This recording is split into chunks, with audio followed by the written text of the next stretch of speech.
cómo están los salarios, cómo está la actividad industrial, cómo está también la creación de puestos de empleo, pero para dar el puntapié inicial vamos a retomar algo que decía anoche en uno de los streamings Luis Caputo, porque entre otras cosas que dijo que, por ejemplo, sacaron al 25% de la población, o sea, 12 millones de personas de la pobreza, y que hay mucha más gente mejor que peor, en un momento relacionado al mundo del trabajo decía lo siguiente. Batalla que vos decís, yo veo un montón de chicos con un empuje enorme, con mucho espíritu emprendedor, porque a diferencia también de la generación nuestra que éramos más de trabajar en relación de dependencia, yo veo que hoy la juventud es tremendamente emprendedora.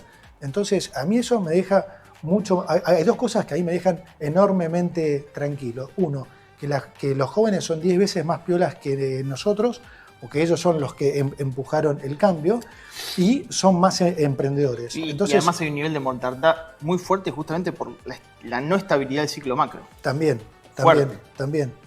Pero muy importante. Y en esa batalla que vos decís de padre e hijo, bueno, ojalá se imponga más la de los hijos, pero esa, Jorge, heterogeneidad que vos decís es totalmente real. Y hay... Bueno, la heterogeneidad del mundo del trabajo, pero vista como de manera virtuosa, que haya muchos emprendedores. Ahora, cuando uno va a los datos, dice, ¿son emprendedores o son personas que fueron empujadas al cuentapropismo para sacar un mango de donde sea, ergo de ser trabajadores de plataformas? Eso es una pregunta que también nos hace otras preguntas sobre qué sistema jubilatorio queremos, cómo van a ser los planes para formalizar a esos empleados. ¿Iremos hacia un sistema solamente financiado con los empleados en blanco, que ya no es así hoy porque tiene distintos puntos de financiamiento, o deberemos buscar otras formas de financiar un sistema de pensiones y jubilaciones que alcance para todos, que por supuesto se puede en la era de la hiperproductividad? Bueno, eso es lo que uno se preguntaría. Ahora, cuando va a los datos que van saliendo, más allá del de la inflación, pero tiene que ver, salieron ayer los datos de salarios. Y allí vamos a ir punto por punto con mi compañera Nachi Hernández para ir hablando de algunas cuestiones. Los trabajadores en blanco del sector público y privado aumentaron un 3% frente a la inflación, que fue 3,4%. Esto fue traccionado por el sector público, que aparentemente tuvo una mejora del 5%, más que nada en el nacional, que algo recompuso, pero sigue muy por debajo del nivel del 2023, y el privado registrado subió un 2,1%. Exactamente, son algunos de los números que estábamos viendo que salieron publicados en el día de ayer. Como decía Guille, la inflación en este caso, que corresponde a marzo, fue del 3,4%, por lo cual si el empleo en este caso subió un 3%, ha quedado atrás. Ahí está, y si vamos completando con el acumulado, en 2026, en este punto los salarios registrados tuvieron una suba del 7% versus el 9,3% de la inflación. Siguen quedando abajo. Y en todo el periodo de estos 2 años tenemos una caída del 17% en los salarios públicos y de un 5% de los salarios privados registrados. Y con la canasta básica en 1.469.000 pesos, con más del 60%, hasta 70% te diría, cobrando menos de 1 millón por mes en la Argentina de hoy. Si te parece, Nachi, también vamos a hablar de qué pasa con lo que decía recién Luis Caputo, los datos de salario que no alcanzan. Por supuesto que no decimos lo del salario no registrado porque tuvo una suba muy superior a la inflación, casi el doble de la inflación, y dice, ¿de dónde sale este dato? Bueno, son algunos cambios metodológicos que si uno se hace la pregunta, che, ¿el Uber está ganando mucho más que alguien que está registrado en blanco? No. Alguien que está en la informalidad en un local de ropa, ¿le subió el salario 7% en un mes en relación a alguien que está en una fábrica metalúrgica? No. Entonces, son cambios metodológicos que hacen que se sobreestime ese indicador. ¿Querés que vayamos con este estudio entonces? Ayer se publicó un estudio del Instituto Gino Germán y de la UBA, y justamente con este estudio se advierte el fuerte deterioro del mercado laboral en Argentina, porque según el estudio, 9 de cada 10 empleos creados en los últimos 2 años son de baja calificación y precarios. El crecimiento del empleo se concentra principalmente en el contrapropismo informal, y entre fines del 2023 y 2025 casi no hubo creación neta de empleo formal. Como decía Guille recién, estamos hablando de la diferencia entre un empleo como Uber, y la diferencia entre un empleo que estamos hablando como si fuera una fábrica metalúrgica en este caso. Se perdieron más de 250.000 puestos asalariados registrados, mientras que aumentaron casi 290.000 los cuentapropistas. La mayoría de los nuevos empleos son de autoempleo, sin protección social ni estabilidad, como comentábamos recién, la poca estabilidad que tiene también trabajar de Uber o cualquiera de esos empleos. El informe señala una situación de empleo de calidad por ocupación de subsistencia, es decir, no me queda otra. Esa creo que es la traducción. Total. A lo que estamos diciendo. Estoy trabajando esto porque no me queda otra. Volviendo al video de Caputo. O le sumás a tu laburo. Claro, o el pluriempleo, como llamamos también. Volviendo al video de Caputo que nos mostrabas recién, donde él decía que los jóvenes ahora son más emprendedores. ¿Son más emprendedores por decisión propia o porque no queda otra? ¿Cuál sería la respuesta en este caso? A la gente que está del otro lado se lo pregunto también, porque a lo mejor ellos mismos o ellas mismas o gente de su alrededor está en esta situación.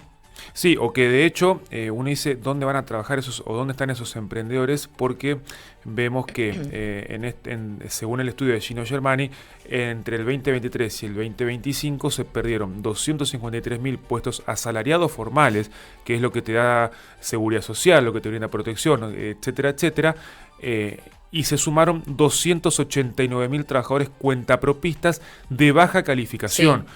No es lo mismo que un emprendedor que se hace una startup porque tuvo estudios y formación y quiere desarrollar una parte de la tecnología, sino que la mayor cantidad de trabajo que se generaron son estos nuevos monotributos para poder tener un mango más a fin de mes si no reemplazó por completo su trabajo. ¿Cuánto ganan estos trabajadores? Los ingresos promedios son de alrededor de 720.000 pesos. Esto es un 45% menos que un asalariado registrado. Por eso les decía recién que el dato de la variación de ingresos de los informales no tiene relación con la realidad, al menos en lo que estamos viendo acá. Sí, no, justamente le quería sumar a lo que decías del salario de 720.000 pesos, que el 86% no supera la canasta básica total y el 42% no alcanza la canasta alimentaria directamente, ¿no? ¿Y quiénes son? Bueno, son personas que trabajan en el comercio informal, en la construcción más que nada, en la venta ambulante, la producción artesanal o industrial no registrada. Muchos trabajan más de 45 horas semanales. Y aún así tienen estos ingresos de miseria. Para completar esto, Nachi, ayer salieron datos, porque uno dice, bueno, generamos emprendedores que van a generar mucho de trabajo y entonces estos empleados van a ir a trabajar a industrias y fábricas y van a ser personal calificado. Ya vimos que no, son trabajos precarizados, cuentapropistas, a donde sea que puedan ganar un mango. Y ayer salió el dato de la Asociación de Industriales Metalúrgicos del país, donde cayó otra vez 1,3% en abril, ya tiene una caída del 4,3% interanual, y va acumulando 6,2% en 2026.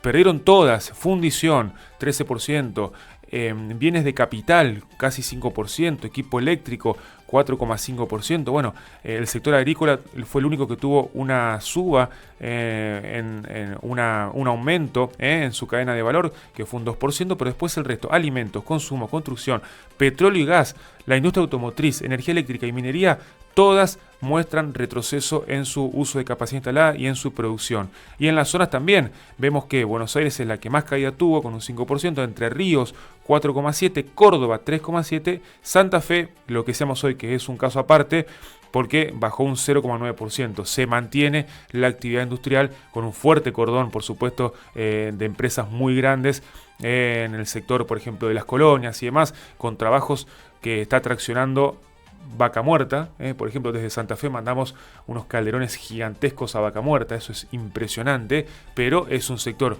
muy chiquito para lo que venimos hablando de la totalidad de los datos.